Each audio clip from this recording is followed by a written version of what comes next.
तो इस वीडियो में हम लोग सॉल्व करेंगे एनसीईआरटी के एक्सरसाइज 5.1 का question number 26। Find the value of k so that the function f is continuous at the indicated point in question. Question में कभी देगा x equal to pi by 2, कभी देगा x इक्वल टू 2। 26 से लेके 29 तक के क्वेश्चन में ऐसा होगा। अब आपको क्या करना है, इस क्वेश्चन में आपको एक जगह, कहीं एक जगह या दो जगह या तीन जगह आपको के दिखेगा जो कि एक अननोन नंबर है। पता लगाना है कि के की क्या वैल्यू होगी ताकि ये जो फंक्शन दिया गया है वो x की इस वैल्यू पर इंडिकेटेड पॉइंट पे, यानी x की इस वैल्यू पे कॉन्टिन्यूअस हो जाए। मतलब x की इस वैल्यू पर जब आप पहुँचें तो आपको फंक्शन की वैल्यू मिल जाए, मतलब वहाँ पर आपको पेन उठाने की ज़रूरत ना पड़े।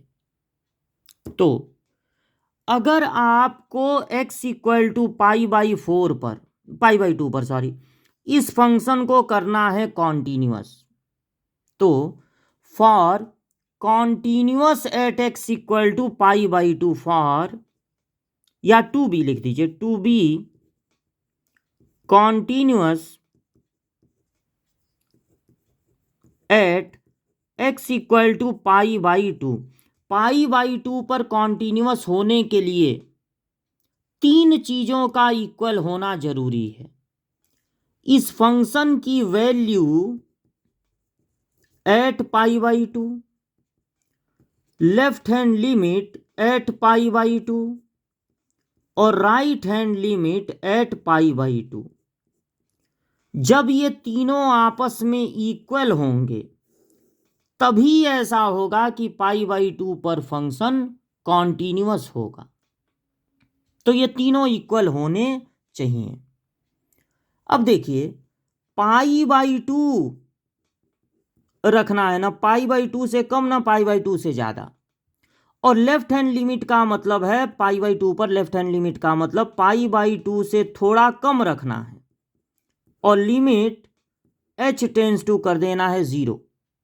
राइट हैंड लिमिट का मतलब है कि फंक्शन में पाई बाई 2 से थोड़ा ज़्यादा रखना है, उस ज़्यादा या कम को रिप्रेजेंट करेंगे h से और h टेंस टू कर देंगे 0।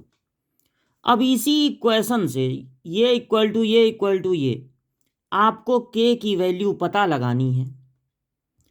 तो जब पाई बाई 2 रखना है ना, पाई बाई 2 से कम ना पाई बाई 2 से ज़्यादा, जब x की वैल्यू पाई बाई 2 है तो फंक्शन की वैल्यू हो जा रही है 3।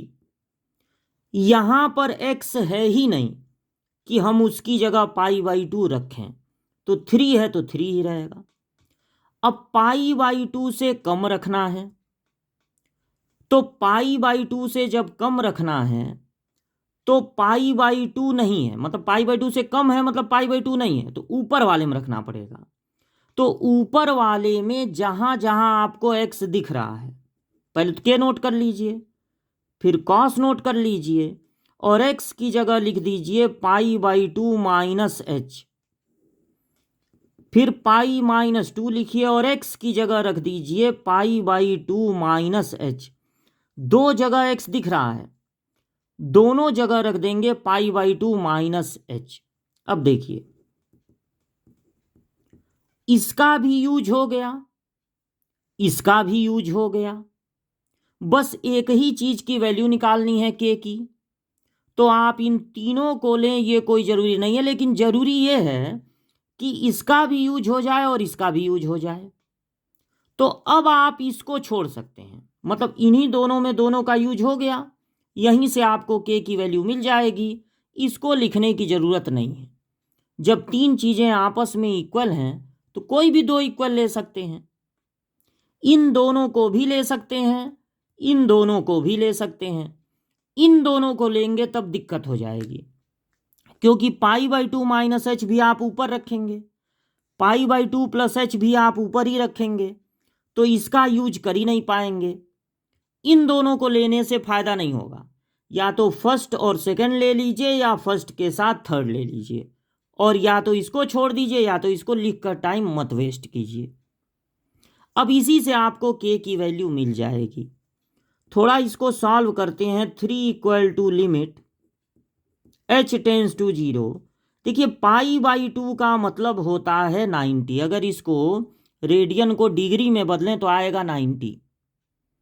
और cos 90 minus theta sine theta होता है।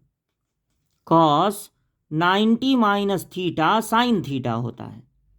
नीचे -2 से दोनों में मल्टीप्लाई हो जाएगा, तो पाई माइनस, ये देखिए 2 का मल्टीप्लाई होगा, पाई बचेगा, और फिर प्लस हो जाएगा 2h।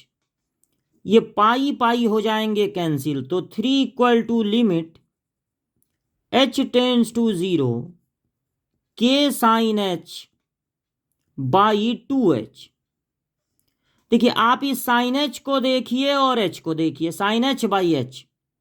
ये लिमिट का फॉर्मूला है कि साइन x बाई x जब x टेंस टू 0 हो तो लिमिटेशन होता है 1। ये फार्मूला है कि साइन x बाई x का लिमिटेशन 1 होगा अगर x टेंस टू 0 हो, तो साइन h बाई h का लिमिटेशन 1 होगा जब h टेंस टू 0 है। तो जब यहां पर लिमिट का फार्मूला लगाएंगे तो अब इसको लिखना छोड़ देंगे, k/2 बचेगा और इस फार्मूले के अनुसार ये 1 हो जाएगा। 2 को इधर ट्रांसफर कर देंगे तो k की वैल्यू आएगी 6।